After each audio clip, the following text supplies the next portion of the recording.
Good evening, everybody. Welcome back for another edition of Reasonable Doubt, brought to you by the Harris County Criminal Lawyers Association. I'm your host, Jimmy Ardwan, and as always, Julio Vela is here. Ready? You ready? Ready. Especially tonight. I know. I'm telling you, we're not supposed to show some favoritism, but I'm telling you. No, we're not, but dog. I can't help it. One of my favorite judges in the courthouse is here, ladies and gentlemen. Let's just get right to it and introduce him. Judge of the 228th District Court, Marc Carter. How are you? Hey, it's great to be here. Thank you, guys. I appreciate, the opportunity to come out here and talk to you. I've been trying to get over here for a while. Yeah. A minute. But right now, I'm working really hard. I'm on the ballot, working really hard and doing everything I can to get my information out there. I want people to be making informed, decision, and so I'm here to answer any questions that you have and talk about, what I've been doing the last 15 years on the bench. I know, and we're going to be with you for the next hour. Just Julio and I and Marc Carter. We're going to answer your questions, take your comments. We've got Twitter up. You can hit us up at HCCLA_TV. You can call in with any questions. 713-807-1794 is the number. But how you feeling? Real good, Yeah. I have the glasses. It's for the end. You're coming down. You're not full of the energy you had last week. I'll tell you. Going after Dan Simons. Look. Last week he put on a full cross-examination. Wow. I asked him some questions. I had people hollering from across the street, saying, "Hey, and I'm, what's going on? Great show, awesome show."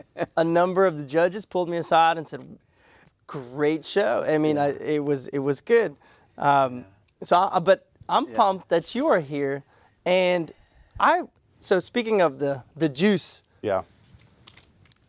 I've been going to all these fundraisers. My wallet is like this. It's usually decent, okay? Not too decent, but it's usually pretty decent. But it's like this, and I'm exhausted. Well, it's just a shame that we have to actually run, Right. And there are very few judges that I think actually like the way, judges are selected in Texas, people on the bench, because, it's by-party. And oftentimes what happens is that people, don't know who the judges are, who they're voting for. And so when you talk about a straight ticket, generally that's generated through, emotion, not through, any kind of, investigation or anything like that. But like people will be, mad at the president, so they'll vote, one way, or they'll be mad at the governor, they'll vote another way, that kind of thing. You just, and then you have, this collateral damage at the bottom of the ticket. And that's typically going to be, the judges, the people that, that you guys rely on and our community relies on. We're the people that the folks in Harris County see every day. And, it might not be you, but it could be somebody that that comes into the criminal justice system or the civil courts, and you want the judge to be, fair and, of course, qualified and have temperament and those kinds of qualities. We saw it. Supreme Court hearing all about temperament, and background, and everything else. I mean, and I made the point, early on that everybody was taking such an interest. They always take such an interest in the Supreme Court nominee hearings, but it's really guys like you who can really truly affect people's everyday lives. Yeah, absolutely. And we were talking about that before we started this show about a federal bench. And, that's absolutely an honor, to be a federal judge, of course. But, what I do as a state judge in Harris County with things like the Veterans Court, where I see, people, veterans every day, and I'm helping them, I'm getting them the treatment that they need and counseling and taking, homeless people off of the street and putting them in housing and supervising, probationers. Those are things that state court judges do. Federal judges don't get, they don't really have that opportunity to do that. And so it's really, satisfying to have a chance, an opportunity to make a difference in your community the way a state court judge can. What was your so you're a staple of the courthouse, but also the programs that you've been amongst a collaboration of individuals, but that you've spearheaded. Yeah. What was one of them being the Veterans Court? Yeah. What was your inspiration behind that? Well, it probably starts at birth. I was born into a military family. I'm 59 years old. Well, on the 15th, I'll be 59 years old. And so I was 9 years old when my dad went to Vietnam. And I remember that was like 1968. I remember what the country was like at that time, but all I knew were every adult male that I knew was a soldier, at that time in my life. And so it had a huge impact on me. And of course, when I went to school, I was in ROTC and I became, an Army officer. And when let's take it back. Where did you go to school? Where are you from? Well, I was born in Germany, Army brat. I went to University of Texas, and that's where, exactly. There it is. There it is. Finally shine. Yes. And by the way, Texas football is back. We're back. I'll make it clear that I'm totally on board with Coach Herman. Yes. I was a skeptic, but I said after he beat OU. You can come back anytime you want, Judge. You can come back anytime you want. So I'm all good with that. But so I was in ROTC there, and that was again a great experience for me. It's something that I realized that being an Army officer is something that I would be pretty good at, and I was actually very successful in that career. I was in military intelligence. My wife was a German national, and she's of course a U.S. citizen now. I met her when I was a lieutenant stationed over there.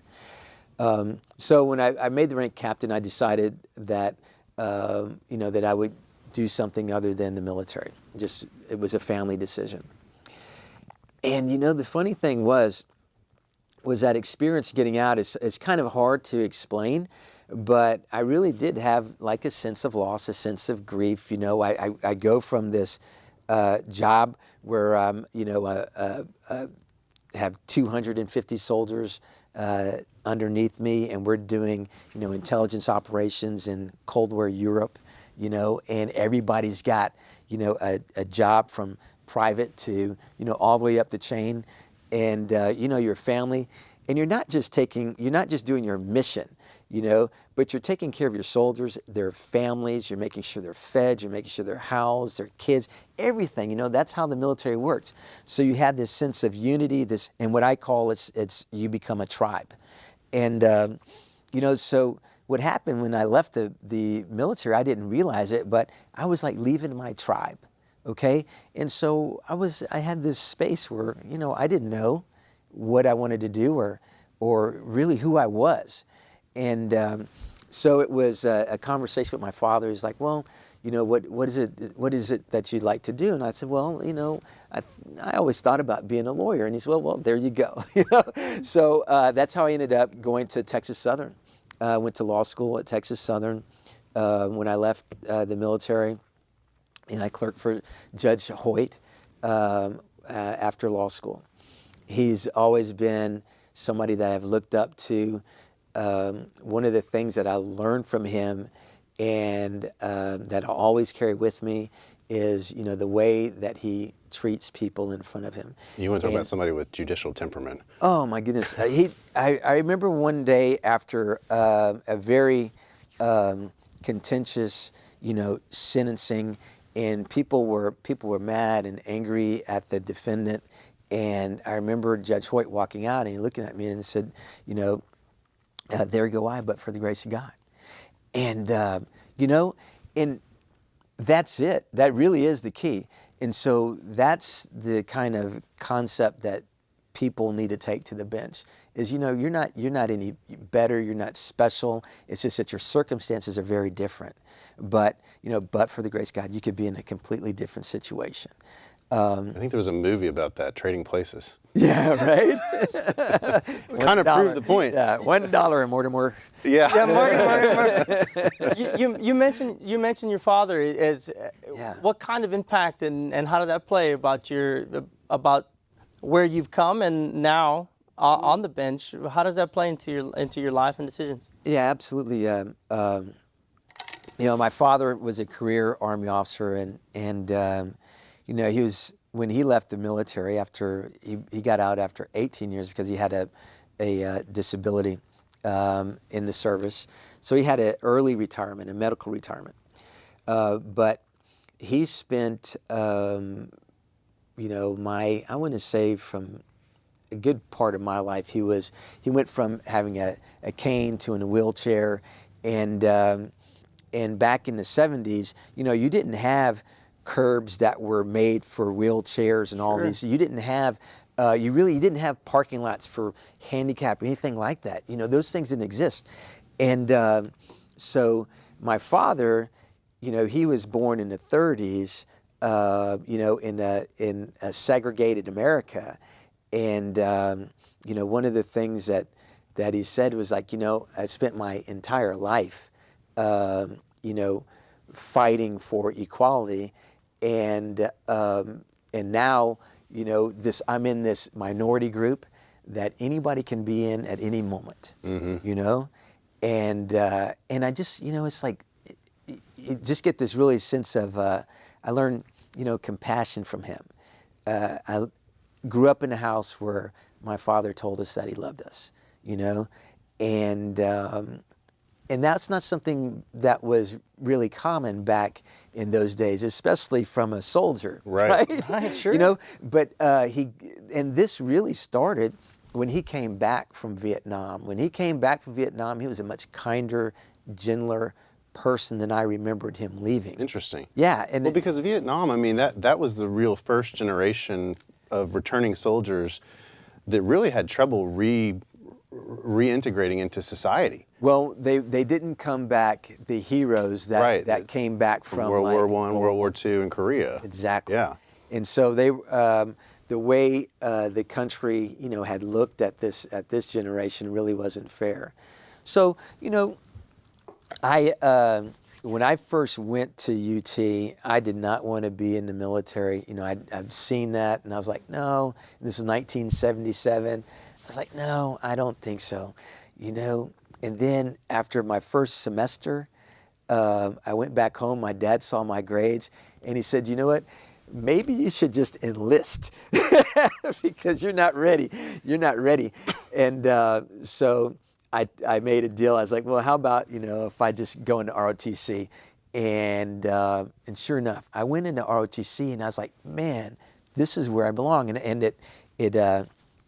I really grew up, learned some discipline and got a lot of things out of that. Now, as a pillar, as a standing judge, do you see some of the veterans that are coming back that you're now a very integral part of their life? Yeah. And do you see them coming back with loss and still have that hope for compassion? And do you see that? And how do you, because I guess we're all built and make our decisions based on our prior past and experiences. How have you taken that and used it to help people? Like I said, I can take my own experience, my own sense of loss and being, and struggle, trying to find a life after the military, and then and not being a combat veteran. And then you take that same experience and then you put, the being a combat veteran on top of that, because it's one thing when you're living together, in a non-combat environment, but you're still responsible for one another and all that kind of thing. It's another when you're surviving on a rock in Afghanistan and and every day is like, just miserable. You're either dying from boredom or from gunfire. Right. You know what I mean? It's a really, and so all you have are those people that are with you in that situation. So then when you leave that, the sense of loss is like 10 times what my experience was, because you just have that just real grief. And then of course the idea of leaving people behind and losing people. So the trauma that they experience is significant. Now, having said that, my Veterans Court is not only for people that are combat veterans. Talk to us about the Veteran Court. What does it offer, and talk to us about it. Sure. The Veterans Court, the concept, it came to me. I actually learned about this concept from Pat McCann. I was going to bring his name up. Yeah. So Pat McCann, and I was having a really bad day, and the reason I was having a really bad day was because a Marine who was charged with driving with a child passenger, intoxicated with a child passenger. This Marine was an exceptional Marine. He had say 2 Bronze Stars for valor and 3 Purple Hearts in Iraq. This guy fought in Fallujah. He was like one of those first units to go in, and he was just a young man, and his experience was just horrible. He comes home, he gets his arm gets blasted up. He's at a hospital in San Antonio where they save his arm, but he's there for a year. In the process, and of course he's experienced all this trauma. He's married, but they have parades for him here in Houston and all of these things. And then after the parade is gone, then you're just kind of sitting in this room again, just like, what is this life really going to be? What's my purpose? Yeah. Where am I? My friends are, and you're thinking about the loss. Now, and part of his trauma was he lost 5 guys in his unit in one day in a firefight. And again, these guys are brothers, and so I didn't know anything when he appeared in my court. He was just another guy in my courtroom, and the lawyer that was representing him says, "Judge, I want to do a pretrial diversion on this case." And he tells me what kind of case it was, and this was like in 2008, maybe. Mm-hmm. And I was like, good luck with that. Yeah. Right? Because they weren't doing pretrial diversion, and on a DWI, much less on a felony. Right. Yeah, felony Yeah. DWI. No. Forget it. And but I didn't know anything about the case. But I was like, just hey man, Take your shot. yeah, go for it. And so they came back a month or so later, and the district attorney's office had approved the pretrial diversion. Wow. And the lawyer gave me the packet, and the prosecutor's like, "Judge, you have to read this guy's story." And so I read his story, and it just kind of sent me over the top. I was like, man, you go from being this hero to a felon overnight. And part of the problem was he had got addicted to painkillers. Sure. And so the trauma, the painkillers, his divorce had become final that evening, and it was just sent him over the top. So I was having a bad day, but I was happy for him, but I was really mad about, what was happening, because, I know what happened to those Vietnam era veterans. And I was a young prosecutor seeing, Vietnam era veterans coming through this system, and as a judge as well. But I was starting to see young people now. And it was making me angry. And I just sitting down and just having just kind of a bitch session with Pat. Yeah. And he says, "Hey man, I heard about this Veterans Court in New York." And so, I Googled it and we looked at it and we're like, let's do it. Let's do it. And so me and Pat, we got together, and I started, reaching out to my connections in Austin and in the legislature, as well as Caprice Cosper, who had started the drug courts, right? And I was like, Caprice, this is what I want to do. How do I get it done? And of course, Mary Covington. And what she said, Mary Covington was like, look, Judge, this is what you do, and this is what you do best. You go to Austin, you shake hands, you tell your story, and you tell people what's going on. And let me do all of the construction stuff, designing, because she had already, done a drug court, so she knew how to do that. So that's what I did, and I went to Austin. It was in 2008. And if you recall, in 2008, it was like very contentious, right? Sure. And nothing was happening in the legislature. There was only, like one of the only pieces of legislation to go through was this legislation that had the Veterans Court was part of it. And so I'll never forget going down there and sitting in the room with the Senate committee, having a hearing, on Veterans Court. So it was my turn to go up there and talk to him. And I swear, man, there was, I would say, Senator Hinojosa from South Texas, Vietnam era veteran. He was the only guy in there, and maybe one other person that I don't recall. But he was the only guy that was sitting in there when I started to talk. And so I said, hey, look, I'm glad you're here, and I figured you'd be here because this is one of these deals where, we're veterans, soldier to soldier. We have to look after each other, and this is what's happening. So I started telling the story, and I had my the soldier that I was talking about, the Marine I was talking about. He came with me, and he was in his uniform, and the guy looked fantastic. Amazing. He was dressed, amazing. and he was wearing he had his everything there, and so his medals, and so I introduced him to Senator Hinojosa, and I said, look, we want to tell you what's happening, and so I told him the story about Marty, and I said, and he's here, and I had Marty stand up and come over there, and then I didn't know this, but they have a room in the back, and all the senators are in there. They're eating donuts and drinking coffee. Yeah, right. But then, they started hearing the story, and next thing I know, the panel was full. They all came out there to hear, about, this story of these veterans and what we were trying to do and accomplish in Houston. And then it just snowballed from there. I got invited up to the governor's office to talk to the governor as well as his chief of staff, who was a Vietnam era veteran. So I had all kinds of support. And again, it was one of the only things to go through.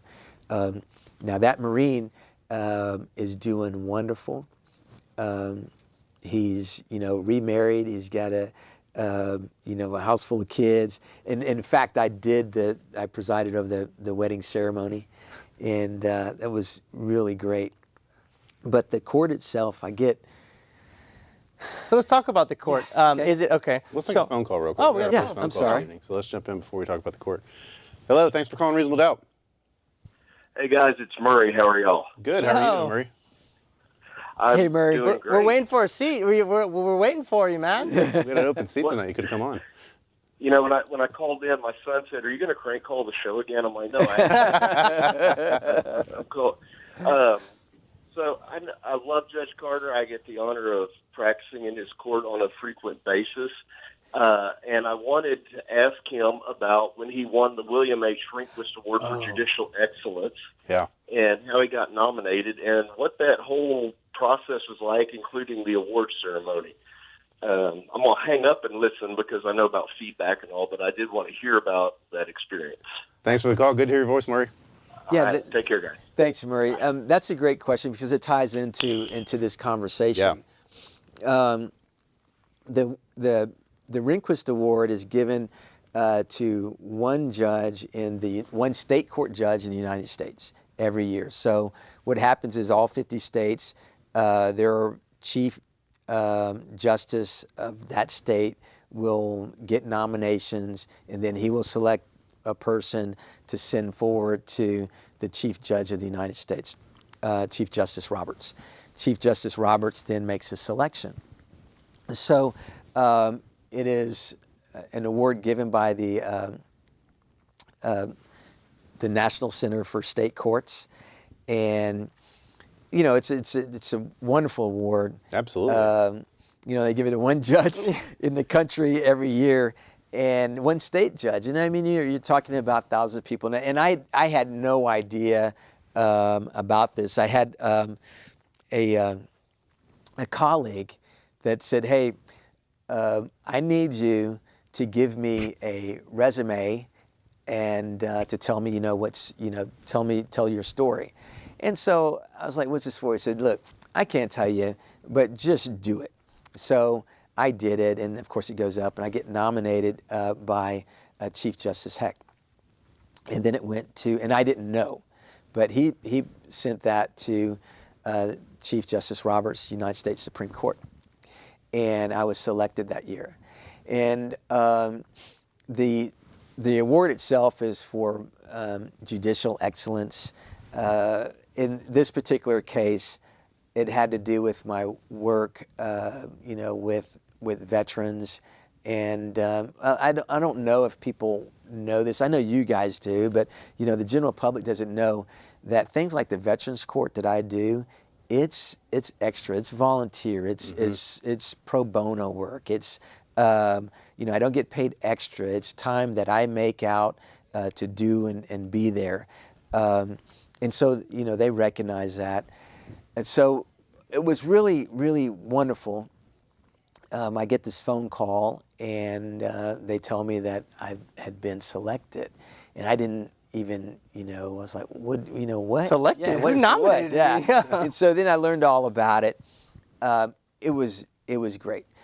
The way the Chief Justice of the United States, he had a banquet at the United States Supreme Court.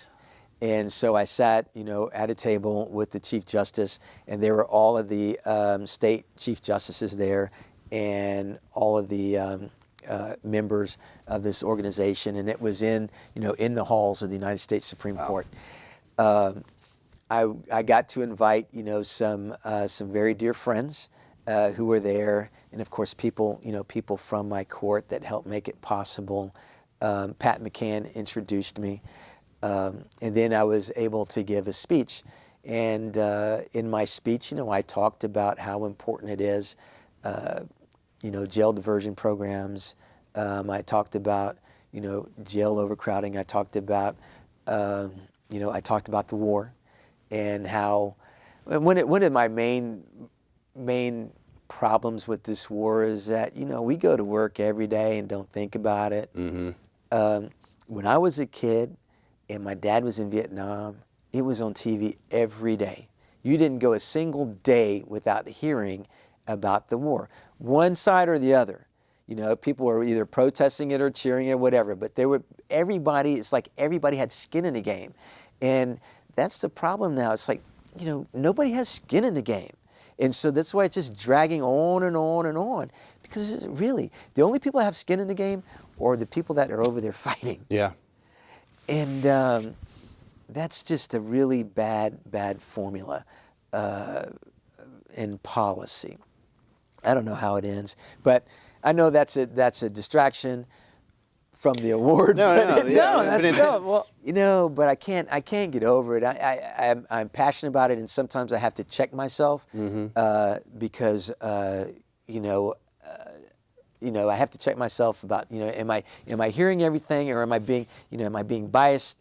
Let me check. Let me hear the other side. What are other people saying? But I haven't found many people that disagree with me. No, I don't think you're going to find many people that disagree with you. If somebody disagrees, I'm all ears, because I want to be balanced in the way I see this. Well, it's interesting. I mean, you talk about jail overcrowding. I mean, I'd like to hear from your perspective. I mean, you've been on the bench 15 years. You deal with some of the gnarliest cases in the courthouse. I mean, that's the thing about the felony courts is compared to misdemeanor court, you see such a dramatic variance between the types of crimes. I mean, it goes all the way from, like you're talking about, DWI of the child passenger, all the way up to capital murder. Right. And so, I mean, comparing those cases, they're night and day. I mean, a lot of people obviously don't really have a problem, I mean, with like violent crime and how punishments are assessed. But it seems like what we seem to be focusing on, and rightly so, is the crimes where, such as the Marine, where, you come back to where's the real criminal intent here? Yeah. And you know, is this person really out intending to harm society, or are they doing more harm to themselves? And there just seems to be this huge population in our criminal courthouse of that kind of I defendant. think it's even bigger than that. I think it just comes down to just humanity. Yeah. You know, at the end of the day, we're in the people business. You know, everybody, it's people. We're talking about humanity. And at some point, you just have to look at the human being, and you have to always recognize that that's a human being in front of me. And so many of them have behavioral issues that are a result of mental illness, drug use, and on. And the thing is that what we know about human behavior is that it can be modified. We know that. That's there's data out there for that. And we know that when you send people to prison, their behavior is modified as well. Sure. But not in the direction that we like. Now, having said that, yeah, there are people that need to go to prison. Right. You know, like my mother used to say, Mark, there's some people that just got to go. Well, I mean, like I said, there's a difference between some people who are just inherently bad people and people who are just, they can't get out of their own way. Right. You know? Right. And that could happen to anybody. I mean, you could be the most educated, on the right track, and something just sidetracks you somewhere and gets you totally derailed. Do we really want to saddle those people with felony convictions where they can't get their life back on track? No, it doesn't make any sense, and for so many reasons. And I tell you, one of the main reasons it makes no sense because it doesn't make your community safer. When you have a guy, let's say just a drug possession case or something like this, and he has a felony conviction, then he can't get a job, he can't get a student loan, he can't get an apartment, he can't do all of these things, and so you've set him up to fail. You've put him in a position where where criminal behavior is, in his mind, maybe the only way out, maybe the only way to survive. And then he's more likely to associate with people in that same situation. And so what you want to do is, when I put somebody on probation, I'm looking at how do I put this person on probation? How do I get them the services that they need to be successful and to get a job, and not end up in jail and not end up with the felony conviction. Now, you take my veterans, and that was one of the things that with my Veterans Court that makes it so spectacular is the fact that we had this federal government and these guys have VA benefits. They've got a hospital and people that are specifically trained, to treat their illness, PTSD and addictions. Female veterans that suffer from military sexual trauma. And not only females, but some males as well. But also have specific training to deal with those issues that you can't get in the civilian population. And you're certainly not going to get it in the jail population. And you're not going to get it in jail. And if you don't treat it, that's where they end up. Yeah. And so, we have a phenomenal doctor. Her name is Dr. Stoller, and she's amazing. She's from Baylor College of Medicine. But she is amazing. She does the assessments. So everybody comes into the program, they get assessed by either Dr. Stoller or Dr. Notabon and a couple other doctors over there. And they, so we know what their issues are. And I know their story. So if you have somebody on a probation where the judge knows their story, knows their issues, and has, a grain of humanity in them, then they can get them the help that they need and actually make your community safer. And everybody wins. Now, having said that, there are going to be people that fail, that aren't ready, that maybe there's more to it than I'm able to see, and they just fail, maybe commit new crimes. It's going to happen. Let's talk. Oh, yeah. Another call coming Oh, in. here's the phone. The phones are lighting up tonight. Hello, thanks for calling Reasonable Doubt. Hi, thank you so much for taking my call. It's refreshing to see somebody like Judge Carter with a holistic approach on the bench. And I wanted to ask him how he sees the bail lawsuit or bail reform in Harris County, especially since he mentions that we are dealing with human lives and some of the problems that we've been seeing in the jails in Harris County. And I don't think he's a party to the lawsuit, but I would be interested to know his thoughts on it. And I'll take the answer off air. Thank you. Thanks for the call. Okay. No, that's a good question. It's something that's looming and and weighing heavy on Harris County, especially those misdemeanor judges that are involved. And as you guys know, being in the business, there is a balance.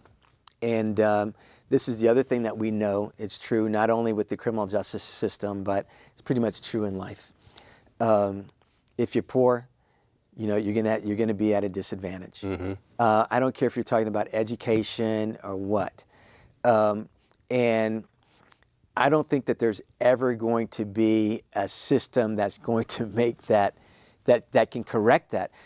That said, it doesn't mean that we can't do better, and make it at least reasonable for people to make a bond. Now, having said that, I don't believe that if you're poor, that means that you should get a cost-free bond. All right. If you commit an aggravated robbery, Yeah. and you're in my courtroom, and a lawyer comes to me and says, "Judge, you got a $75,000 bond on my client, or a $50,000 bond on my client," and he can't make it, I'm like, well, there's a lot of things that go into that. I mean, I don't think that the idea is that if you can't afford a bond, that there has to be a bond lowered so much so that you can make it, because you have all these other considerations. Well, and I think that's why the misdemeanor courts are the first arena of attack, because certainly when you look at what a bond should be, the purpose behind it is to reasonably assure a defendant's appearance in court. Well, and protect the community. And to protect the community, but I mean, the first and foremost thing is, what can I do to reasonably assure this person's appearance in court? Yeah. I have to look at, okay, what's their financial history? What's the nature and circumstances of the offense? I mean, are we talking about, and that's where the community portion of it come in. Is there a potential danger to the community? And now, versus you take a aggravated robbery versus a drug possession case. Yeah, I mean, they're night and day. I mean, you've got two totally different punishments that are available to them. And that's the same thing in felony court. It's the same thing. Yeah. And I can't tell you how many times I've had a guy that had a misdemeanor case and a felony case, and my bond was like $2,000, and the misdemeanor bond was like $25,000. Right.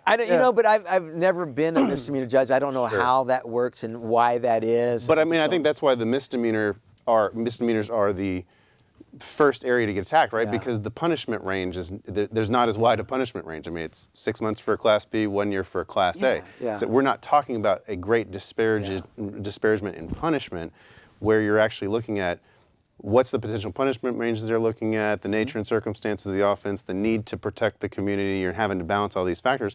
I think that really comes into play a lot more in the felony courts. Yes, so, it absolutely does.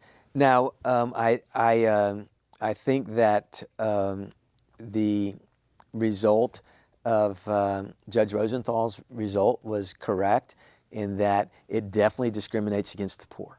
It definitely does. When you have a cash bonds like that, you have two people charged with nonviolent misdemeanors, and one person has to stay in jail for until the case is resolved because they can't make the bond. Yeah. And you have other people that have the means to get out. And it's just, like I said, it's a simple misdemeanor. Doesn't seem fair, and for the most part, it's not. Well, and I always used to think that on felony, and I still think this, on felonies where you have drug cases and white collar cases, theft cases and stuff, where you double the amount of the theft or double the street value of the drugs to come up with the bond. I mean, and so you end up in some of these cases with $1 million bond or a $2 million bond. You know, I mean, nobody's going to be able to make that. No, and you know, I don't know. It's just a straight up punishment. Yeah, and that's because we have the direct filing system, so it does impact that. So what that means is, it used to be when a person was arrested, they would go to like a JP that would determine what the bond was. If the case wasn't assigned to a court or anything like that, the JP would determine what the bond would be, right? So then they got rid of that for direct filing. So then when somebody's arrested, what happens, it automatically goes into a hopper and gets assigned to a court right away. So as soon as somebody's arrested, before they even go to probable cause court on a felony, they've already been assigned to me. So that's my case, but it's going before a magistrate judge. And so what they determined the best way to handle that was to have a bond schedule, so that somebody wouldn't have to wait, you know, to go to a magistrate judge, so that they could get out right away. Like, because you know. Sure. It's a possession case. Let's say it's a bond schedule says it's a $5,000 bond. You know, your mom or dad goes and makes the bond for you. You get out. That doesn't happen for everybody. It might be 24 hours. Then there is a possibility for a bond reduction. A bond reduction or a PR bond or something like that. But so the process is slower if you don't have money. If you're poor. But on a nonviolent case, eventually it does get to the district court judge, who can make a determination as to whether or not that a PR bond or reduction is appropriate. But initially it goes, like under the bond schedule. Now, generally, I always would hear the cases when. I don't know if you recall, but I used to have all of the new cases come in, and I would hear the probable cause on every single case. And so then I could hear, all right, that's no probable cause, or that bond needs to be reduced, or that bond needs to be, raised, or that person is, a PR bond and the like.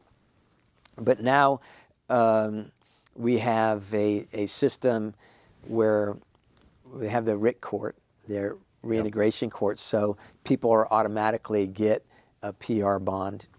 For these types of for certain types of for non-violent. I'm sorry, for less than a gram. Less than a gram, and the only DWIs I see are going to be child passenger or third offense. So they're not going to get a PR bond, but it's primarily possession cases, and maybe I think theft cases. So it's, we had the MacArthur grant, and the MacArthur grant, so we've been working with them for 2 or 3 years in how to design our our felony system of giving, bonds, and what's the appropriate bonds, and how do we get, how do we do assessments to get people, PR bonds? Before, we didn't have an assessment system.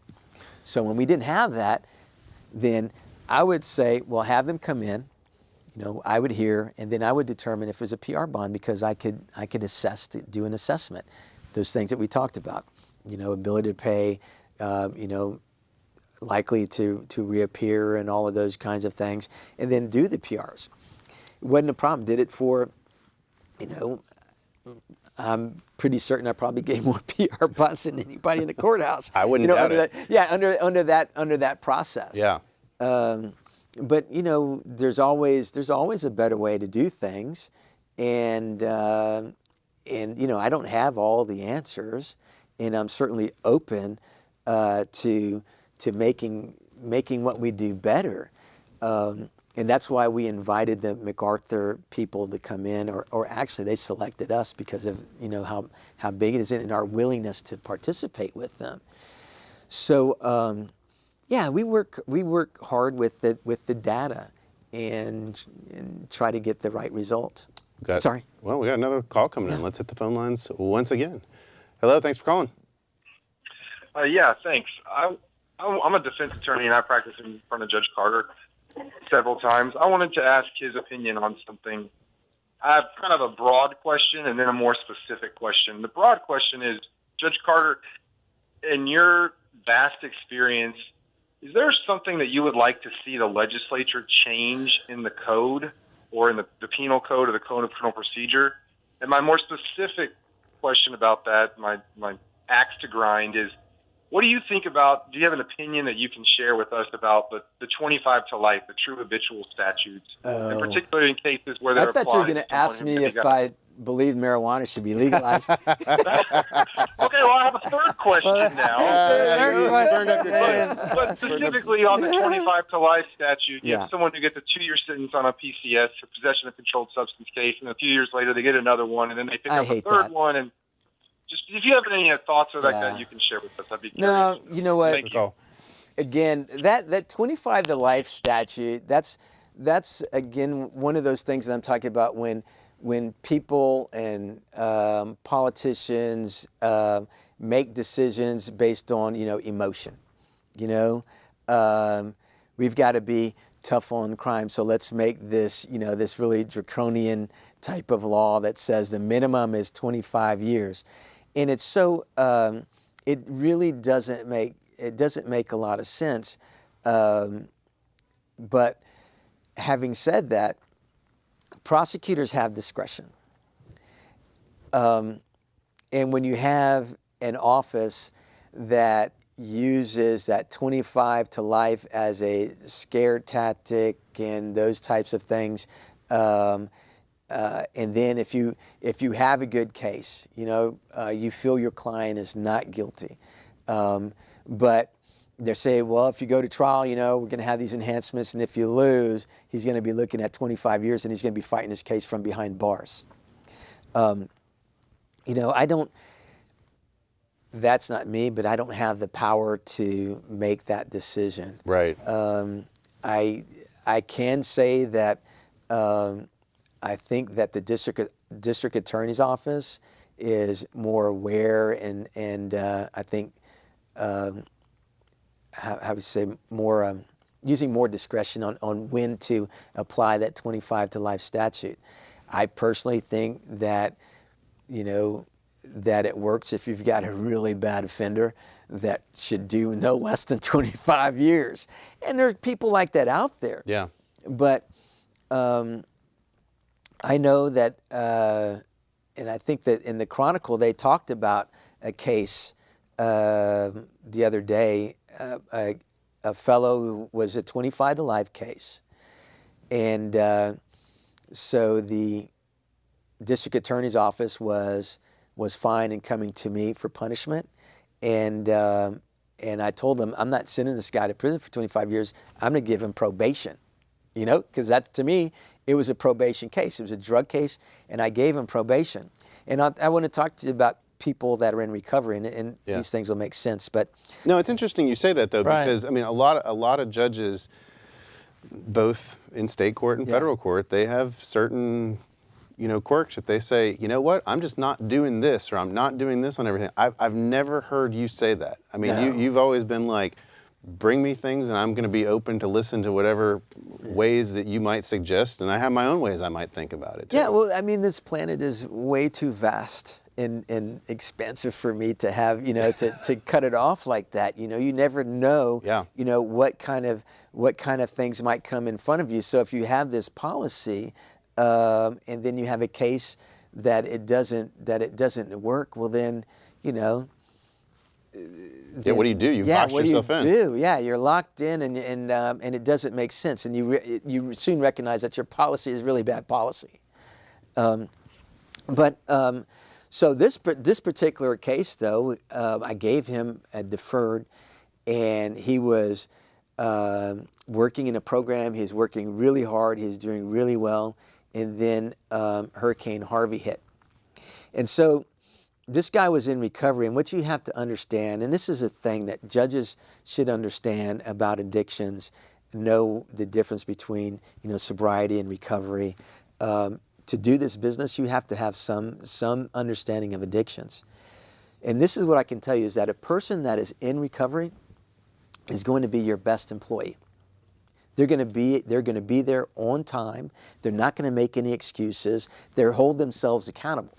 So this is a difference. A person that's not in recovery, or your average Joe, if he's late, he's going to make some excuse for it, right? If his work isn't done well, he's going to make some excuse. It's always somebody else's fault. That's how an addict brain works, right? But once a person is in recovery, that brain changes. That recovery brain says, I'm responsible.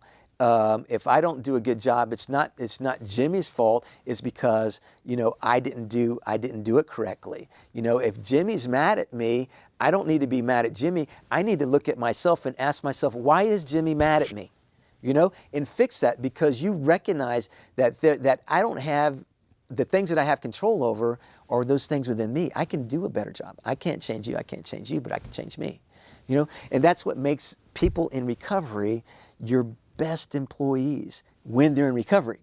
Now, when they're in their addictions, they're your worst. Right. Okay? But when they're in recovery, man, they're amazing. So back to my story. This guy was in recovery. The hurricane hits. He's got to be at work. All right? And so his work calls and says, hey, you know what? It's flooding.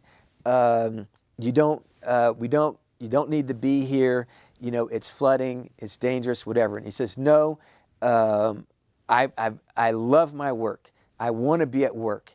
It's something that he enjoys and wants to be there, and he's responsible. And he's like, I'm going to do this. And so what does he do? He goes through, the water to get to work. And unfortunately, the poor guy, he drowned. He died that day trying to get to work. But that was the recovery in him. That the responsibility, like, I've got a job to do. And he was willing to go through, the high water of Harvey to get to his work. That's how much it meant to him. Let's talk about a job to do. Let's talk about your campaign. We have about 4 or 5 minutes left. Yeah. Let's talk about, where is Judge Carter taking his court next? What are some things that you want to make sure that people know about? And also, why Well, should those who are inclined to vote straight ticket, or maybe on the other side of the aisle, maybe switch over for you? Well, yeah, I think, again, I feel that people vote straight ticket generally because, out of some passion, and as opposed to, and a lot of times it's a result of anger, and it kind of comes down to that idea of throwing the baby out with the bathwater. You want to change, yeah, but it might not be the change that you necessarily, you're going to get change, but it might not be the change that you're happy with. And it's, again, like disciplining your child when you're angry. That's not a good idea, because you might go too far. You know what I mean? You need to do things with the reason and deliberate thought. Deliberations, right? Yeah. You have to go through this act of voting, deliberately, and not, emotionally. And so it concerns me, because people in Harris County, people in this country, people in our nation have been angry, and rightfully so, about a lot of things. And I think that a lot of people are going to go to the polls, and they're going to be mad one side or the other. And at the end of the day, there'll be a lot of people at the bottom of the ballot that could really help your community and are doing the things that you want them to do. But voting a straight ticket one way or the other, hurts you, hurt yourself. So you'll hear politicians arguing, to go vote a straight ticket. I'm not a politician. But they'll say vote a straight ticket, but not because it's good for you, but because it's good for them. Sure. And that's what politicians do, right? Voting a straight ticket is not good for you. Yeah. It is a very bad idea. I don't care if you're a Republican or a Democrat. It's a very bad idea, because you will vote for people that are not qualified or not the best qualified. Now, if you have this situation where it's a toss-up, where you like both candidates, well, vote your party. That makes sense, okay? But there are situations where there is one candidate that is clearly more qualified than the other. And I think you need to look at that down ballot. So what do I want to do? I want people to take the time to investigate, these candidates, not just me, but all of the candidates, and to make a choice that's best for them and their community, and not to make a choice out of anger. And hopefully they'll vote for me. They'll look at my credentials and vote for me. I'm working hard. I'm working really hard to let people know what I'm doing. I'm going just about everywhere I can, and at the same time, working my docket, working in Veterans Court, and doing all these things. But it's important to me, and I love what I do, and I like to continue to be the judge of the Veterans Court. I like to continue to be the judge of the 228th. In doing the things that I'm doing, because these concepts with the Veterans Court, it's not just with veterans. These ideas are true for people on regular probations too. And so I would just like to continue to do that. Yeah. But it's not my choice. No, it's not. But it's out of my control. I'm going to further implore people to go look at the Houston Bar Association polls. Go read what the Chronicle wrote this weekend or this past couple days. They made their picks, and I feel like they made some pretty informed picks. And they're not just picking one side versus the other. They're picking one on the other side. As we always say in our business, vote the person, not the party. Right? Yeah. And we don't have too much time left. I'm getting the signal to wrap up, but I appreciate you coming on. I really do. I mean, you've been one of my favorite judges in the courthouse since I started practicing law, and it's such a pleasure to have you on the show. And I hope everybody does get out there, learn about you, and regardless of what party they might be, I hope they do cast their ballot. Yeah, it's just a shame that we have to run. It'd be better if we ran nonpartisan. Yeah, it People would. would definitely look at the person and not the party. But like I said, some people are passionate about their party and would rather be Russian than vote Democrat, right? Exactly. So I mean, they're on both sides like that. There is that. But that's all the time we have for this week, ladies and gentlemen.